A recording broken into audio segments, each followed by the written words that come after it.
three most important guides to the road: traffic sign, traffic lights, and pavement markings. So first is stop sign. So a traffic sign that requires driver to stop completely. So ang driver is need na mo hunong and then mo-proceed lamang sila kung ang road is clear and safe na. So next is the speed limit sign. So kung ang speed limit sign is 40 da, so dapat dili ka gayud pwede na mo lapas sa 40 speed kay usahay makakos pa siya ng incident. So next is the give way. So dili kinahanglan nga muhunong kung walay lain na sakyanan o tao na muagi, pero kinahanglan na muhatag og kuan dalan kung naay kuan kumbaga naay prioridad like pedestrian lane. So next is no entry. So ang no entry sign is nagpasabot is dili pwede mo sulod ang bisan unsang sakyanan. So kasagaran kini makita sa mga one-way roads o mga lugar nga bawal sudlan. So next is the pedestrian crossing sign. So ang pedestrian crossing sign is nagpasidaan na yaoy pedestrian crossing sa unahan og possible na may mga tao na mutabok sa dalan, so kinahanglan na muhunong og paunahon ang mga pedestrian kung nagtabok na sila. So next is the no parking.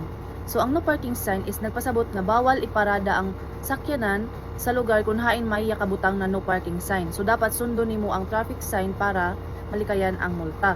So next is the curve ahead. So nagpasidaan sab ini na may likuon sa unahan. So kinahanglan na mag-andam ang driver tungod kay delikado kung paspasan dagan. So amiyon magka-cause panan incident. So next is one way. So nagpasabot na isa ka direction sa dalan, so gigamit ini sa lugar na mga hiot og mga one-way street sa syudad para malikayan isab ang aksidente. So next is the school zone.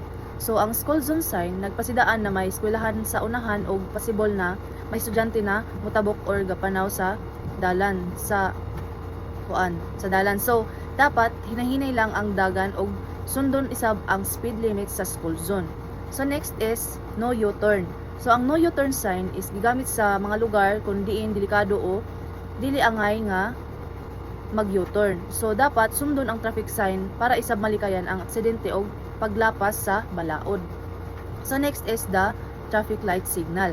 So ang traffic light signal kay amiyon siya ang nagkontrol sa dalan sa trapiko. So kasagaran may red color, so pasabot dapat na muhunong ang driver.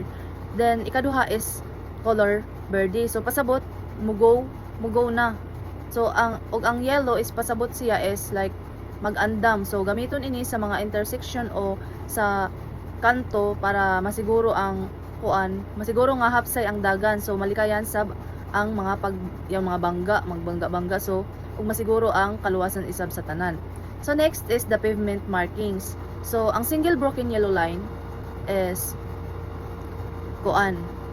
yaon nagpasabot nga pwede ka mag-overtake o magbalin sa lain nga lane, pero kinahanglan nga sigurado ka nga safe ang pag-overtake. So kasagaran ini makita sa mga dalan nga duha ka lane. So next is ang double solid yellow line.